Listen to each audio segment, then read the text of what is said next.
மாத்திரை நமக. நமஸ்காரம் ஃப்ரெண்ட்ஸ். இந்த வீடியோவில் மேஷ ராசி என்னென்ன தொழில் செய்யலாம் அப்படின்னு பார்க்கலாம். பொதுவாகவே மேஷ ராசி காலப்புருஷ தத்துவப்படி 1ஆம் வீடு. அவங்களுக்கு பார்த்திங்கன்னா சனி 10ஆம் அதிபதியாக வருவார். 10ஆம் அதிபதி 11ஆம் அதிபதியாக சனி வருவார்.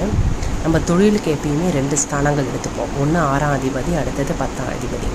ஸோ மேஷராசியை பொறுத்தவரையும் 10ஆம் அதிபதி சனியாக வர்றதுனால எப்பயுமே மேஷராசிக்காரங்க உடல் உழைப்பு சம்மந்தப்பட்ட வேலைகளில் மிக சிறந்து விளங்குவாங்க.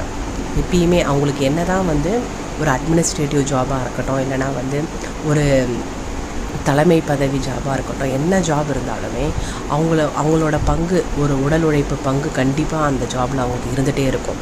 ஸோ அந்த அளவுக்கு அவங்களுக்கு திறமை அதிகமாக இருக்கும். ஏன்னு பார்த்தீங்கன்னா மேஷராசியில் நமக்கு 3 நட்சத்திரங்கள் வருது. அஸ்வினி வருது, பரணி வருது, கிருத்திகை வருது.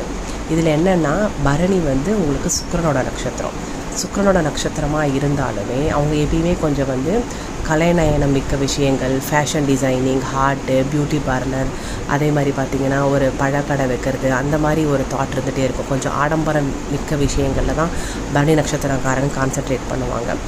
ஆனாலுமே மேஷராசிக்கு 10ஆம் அதிபதி சனியாக வரதுனால கொஞ்சமாவது உடல் உழைப்பு சார்ந்த வேலைகள் செய்யும்போது மேஷராசி ரொம்ப டாப்பில் இருப்பாங்க தொழிலில்.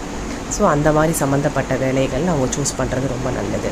அதே மாதிரி கேதுன்ற நட்சத்திரமும் அஸ்வினி நட்சத்திரம் இருக்கிறதுனால அவங்க என்ன பண்ணணும்னா எப்பயுமே ஒரு ஹீலிங் சார்ந்த தொழில் கண்டிப்பாக அவங்க பண்ணணும். அடுத்தவங்களுக்கு ஒரு வழிகாட்டுதல், அடுத்தவங்களுக்கு ஒரு மோட்டிவேட்டராக இருக்கிறது, இல்லைனா அடுத்தவங்களோட பிரச்சனையை சால்வ் பண்ணுறது, ஒரு அஸ்ட்ராலஜராக இருக்கிறது, இல்லை ஒரு சைக்காலஜிஸ்ட்டாக இருக்கிறது, அப்படி இல்லைனா ஒரு கவுன்சிலராக இருக்கிறது, ஸ்டூடெண்ட் கவுன்சிலர், சைக்காலஜர், அந்த மாதிரி ஒரு மோட்டிவேட்டராக அடுத்தவங்களோட பிரச்சனை சார்ந்த விஷயங்களை தீர்வு தர, ஒரு சொல்யூஷன் தர பர்சனாகவும் தொழில் செய்கிறது ரொம்ப நல்லது மேஷராசிக்காரங்களுக்கு. அடுத்தது கிருத்திகை நட்சத்திரமும் அங்கே இருக்கிறதுனால அவங்க எப்பயுமே ஒரு உணவு சம்மந்தப்பட்ட விஷயங்கள் பண்ணலாம். ஒரு கேட்ரிங் பிஸ்னஸ், எப்பயுமே சின்ன தொழிலில் தான் அவங்க ஆரம்பிக்கணும். கேட்ரிங் பிஸ்னஸ்ஸு, அப்படி இல்லைனா சின்ன ஒரு பால் கடை வைக்கிறது, அந்த மாதிரி சின்ன சின்ன பிஸ்னஸாக பண்ணும்போதும் அவங்களுக்கு நல்ல லாபம் கிடைக்கும். அதே மாதிரி பார்த்திங்கன்னா அவங்க நல்ல சமையல் சூப்பராக பண்ணுவாங்க மேஷராசிக்காரங்க.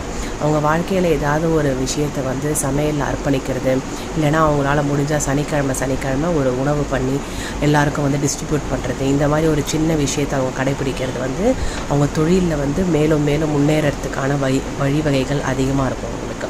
ஸோ முடிஞ்ச வரை இந்த மாதிரி சின்ன சின்ன வேலைகளை அவங்க பண்ண தொழிலில் மிகப்பெரிய சக்ஸஸ் மேஷராசி கண்டிப்பாக உண்டு. நான் கொஞ்சம் ஷார்ட்டாக டிஸ்கிரைப் பண்ணியிருக்கேன் என்ன வேலைகள் பண்ணலான்னு. வர வீடியோவில் கொஞ்சம் எலாபரேட்டாக நான் உங்களுக்கு சொல்கிறேன். நீங்கள் என்ன மாதிரி தொழிலில் இருக்கீங்கன்னு கமெண்ட் பண்ணுங்கள் மேஷராசி ஃப்ரெண்ட்ஸ். ஸ்ரீ மாத்திரை நமக.